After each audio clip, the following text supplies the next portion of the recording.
Like gochuun dagatinaan isiniin jedha. Number systemii keessatti kan nuti ilaallu jalqaba irratti natural number dha. Natural number kanas immoo maaliif fayyadamna? Capital N dha fayyadamna jechuudha. This capital N, capital N. Kunis immoo meeqarraa jalqaba? 1 2 3 4 jenneetu 3 dootii fayyadamnee haala kanaan goona. Warri kun lakkoofsota lakkaawwii natural number jedhamu. Natural numberoota jedhamu. Kan itti aanu immoo natural numberiitti kan itti aanu immoo integeridha jechuudha. Integerii immoo z dhaan bakka buufanna. Isaan kun immoo maalidha? Negatiivis positiivis zeeroos dabalatanii jechuudha. Isaan kun negative infinity irraa dhufanii negative 2, negative 1, 0, 1, 2, 3 jedhaniitu itti fufu jechuudha. Isaan kun immoo integer jedhamu. Integerii kanarraa asii achi kan fufu eenyudha? Kun natural numberidha. This is positive natural numbers. Zeeroo dabalatee jechuudha. Kana jechuun maal jechuudha? Natural number is subset of integer yoo jenne sirriidha jechuudha. Miseensi natural number keessa jiru hundumtu maal keessa jira? Integer keessa jira. Natural number is proper subset of integer yoo jenne akka kan isa kanallee satisfy nu godha. Decide always true or never true. All natural numbers are integer. Is it always true? All natural numbers are integer jechuun miseensonni natural number kun integer keessa jiru eeyyee ni jiru. Kanaafuu maala? Always true. This is always true jenne keenya. Integers are natural numbers jedha. Amma gaa true or false jechuun taane always true or never true jenne keenya jechuudha. Integers are naturals. Amma integeroota 1 2 3 naturally dha. Kanaafuu always true dha jechuudhaaf immoo negative part of integer qabna jechuudha. Fakkeenyaaf negative 2 is integer. Negative 2 is integer. But it is not natural number. Kanaafuu always true jechuu hin dandeenyu jechuudha. Kanaafuu never true dha kuni. This is never. Minus 7 is natural number. This is never true. Kuni sometimes true ni ta'a jechuun sometimes iddoo tokko tokkotti true ta'a. Garuu minus 7 is not natural number. Natural number negative hin qabu jechuudha. Consider two numbers. Let's A and B. A plus B equal to some constant if they are two natural numbers. Two natural numbers. Let's consider A and B are an element of natural number jennu. Miseensa natural number iti. Amma A plus B natural number argannaa jira. A minus B immoo natural number argachuu dhiisuu dandeenya. Fakkeenyaaf 2 fi 7 fudhannu. 2 plus 7 equal to 9. 2 and 7 are natural number. The sum of two numbers also 9. 9 is natural number. 2 minus 7 minus 5. Minus 5 is not natural number. 7 minus 2 is 5. 5 is natural number. Agartani additionii kanarratti iddoo yoo wal jijjiirre 7 plus 2 equal to 9. 9 is an element of natural number. So addition is closed in natural number. Addition is closed in natural number. Closed in natural number jechuun satisfy godha jechuudha. Natural number keessatti lakkoofsota lama. If you select two natural numbers, the sum is also natural numbers. But the difference between two numbers may not be natural numbers jechuudha. Kanaaf subtraction is not closed in natural. Lakkoofsota lama natural number keessaa yoo fudhanne 2 fi 7 yoo walitti daanu 9 arganna. Iddoo jijjiirree yoo daanu 9. If you add two numbers 2 plus 7 again commutativity 7 plus 2 9. 9s are natural numbers. So addition is closed in natural number jedhama jechuudha. Closed jechuun satisfy godha jechuudha. If you add two natural numbers the result is natural number. So it is closed jechuudha. If you select two natural numbers 2 and 7 again 2 minus 7 is minus 5. Minus 5 is not natural numbers.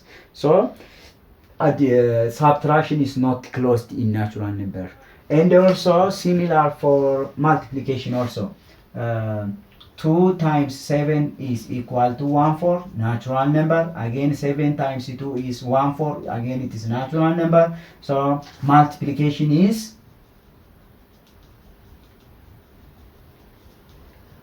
closed in natural number. What about division? 2 divided by 7 is not 2 is not divisible by 7. fraction is not a natural number, then division is not closed again, not closed. So only in 4 basic operations, addition and multiplications are closed in natural number, subtraction and division are not closed in natural number. Ishee kana jechuun garaagarummaan ishee not closed if closed in keenya lakkoofsa lama yoo fudhannee yoo walirraa hirrifne natural number argachuu dandeenya dhabuu dandeenya. Kanaafuu closed miti. Division is akkuma kanaati. Yoo hirruu fi argachuu dhiisuu dandeenya. Fakkeenyaaf 2 fi 4 yoo fudhanne 4 divided by 2 is natural number, but 2 divided by 4 1/2 or 0.5 is not natural number, so it is not closed jenna jechuudha. Multiplication keessatti garuu lakkoofsa lama yoo waliin baay'ifne natural number keessa natural number arganna. Ida'uun is akkasuma. So addition and subtraction is closed in natural number jechuudha.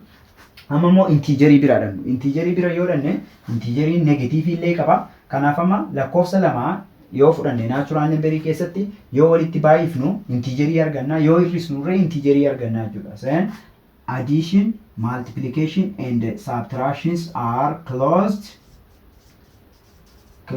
in integer jechuudha. Closed in integer. Lakkoofsa lama yoo fudhanne let's 2 and 7 again. 2 plus 7 make arganna 9. 9 is integer. 2 and 7 are integer. Then the sum is also integer. Again 2 commutative. 7 plus 2 is also 9. Again it is integer. Then addition is what? Closed. Multiplication 2 times 7 14. Again 7 times 2 14. So this one is closed in both commutative property. Then 7 minus 5 7 minus 2 5. 2 minus 7 minus 5. Look, both are an element of integer. So it is closed, but division is not. 7 divided by 2 is not integer. This is rational number. Rational number is integer imitated. So division is not closed. Division is not closed. Not closed in integer. Closed. Satisfying. Good. Equals division lemma says that let A and B are two non-negative integers. They are positive integers. There exist Q and R such that A equal to Q times B plus R, where 0 is less than or equal to R is less than B. This is equals division lemma, where A is dividend, Q is quotient, B is divisor, and R is remainder, where this one is equals division lemma. Let's take A equal to 7 and B equal to 2. So this one is dividend, 2 is divisor, then 7 divided by 2. How many times? You have to know the multiples of 2. 2 times 1 equal to 2, 2 times 2, 4, 2 times 3, 6, 2 times 4, 8, 2 times 5, 10, 2 times 6, 12. How mal gona torba kan nu dhufu laalla jechuudha. Torba kan nu dhufu 2 times 3 6, 2 times 4 is 8. Isa guddaa dhiibnee ishee xiqqoo fudhannaa meeqa deebe 3 times 3 times 2 6. Use subtraction. 7 minus 6 1. Look, 1 is less than 2. If remainder must be less than B. B is divisor. B is divisor. So look that remainder is less than the divisor. Remainder is less than the divisor. So you have to stop the division. Then maal jenna jechuudha 7 equal to dividend equal to formula kana fayyadamna. Quotient ga'ee keenya jechuudha 3 times divisor B 2 plus remainder 1. Jechuun 2 7 equal to 2 times 3 6 plus 1 7 equal to 6 plus 1 7. 7 equal to 7. This one is what? Equals division lemma. Then seera kanaatiin fayyadamna jechuudha. Kan inni fayyadamnu bifa kanaatiin jijjiirra jechuudha. Another one is prime numbers. prime numbers and composite numbers kan jedhudha. Prime numbers kan jedhu numbers which are only divisible by 1 and the number itself meeqa warra qabani lama warra qaban divisibility lama qofa warra qaban tokkoof mataa isaanii qofa. Composite number immoo it has more than 2 factors yoo qabaatani composite number jedhamu jechuudha. Fakkeenyaaf this is 2 3 5 7 enne itti fufuu dandeenya. Composite number kun garuu afur irraa jalqaba 4 6 9 10 12 ta'anii deemu jechuudha. Kanaaf fakkeenyaaf composite number ta'uu isaa maatti barra warra afurii firaman barbaanna jechuudha. Afurii fi eenyu faatu hirama. One is also afur kun eenyuuf ni hirama.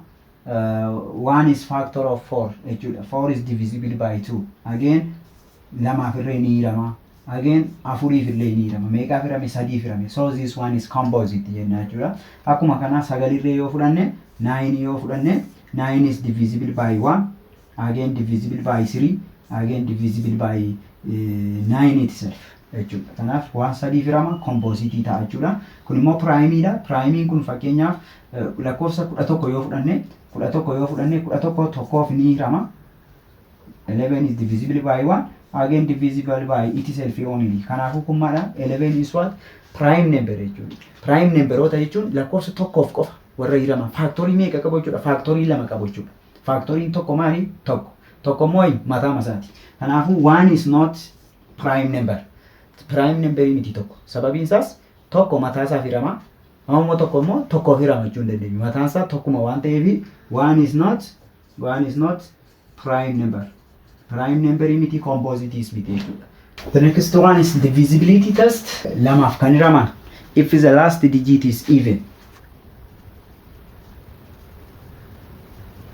Even eenyu faadha isaan fakkeenyaaf 258. Look 8 the last digit is even so it is divisible by 2. 375 is not divisible by 2 because the last digit is not even. Even warra ta'an eenyu faadha bini 0 2 4 6 8 warri ta'an kun maalidha divisible by 2 ta'u 3. If the sum of the digit is divisible by 3, so the given number is divisible by 3. Sami isaa irratti hundoona jechuudha. Fakkeenyaaf inni kun isuma kana fudhannu 258 is divisible by 3 jechuudhaaf lee check 2 plus 5 plus 8 enna 2 plus 5 7 7 plus 8 equal to 15. 15 sadiif ni hirama kan jedhu laallaa jechuudha. Yes, it is divisible. 15 sadiif meeqa deebee 5 deebee gaa waan ta'eef kanaafuu lakkoofsi inni kun so if the sum of the digit is divisible by 3 then the given number is what divisible by 3 jenna jechuudha. Kun seera isaati. Lakkoofsi tokko afurii filamuudhaaf immoo if the last two digits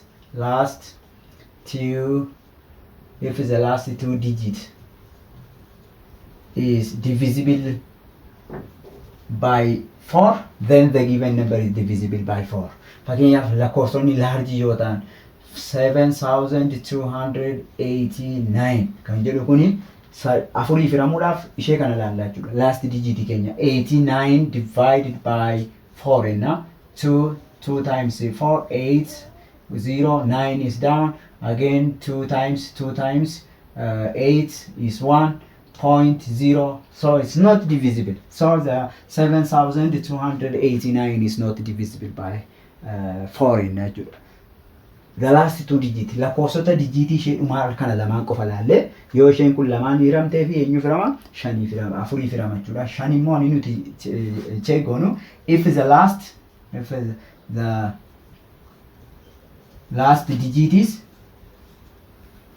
0 or 5 yoo ta'e qofa. Only if the last digit is 0 or 5 is divisible by 5, otherwise not divisible by 5. For example, 258 is not divisible by 5 because the last digit is not 0, is also not 5. 375 is divisible by 5 because the last digit is 5. Again, 470. This is also divisible by 5 because last digit is 0. Last digit in Kenya 0 fi shayyota e maal ta'a jechuudha divisible by 5 ta'a jechuudha. 6. If the number is divisible by 2 and 3. Lamaafis sadiifis yoo hirame lakkoofsichi eenyuuf hirama? Ja'aaf hirama. Lakkoofsi nuuf kenname kuni sadiidhaafis lamaafis yoo hirame ja'aaf ni hirama. Torbaaf immoo maal goona? Truncate the last digits. Truncate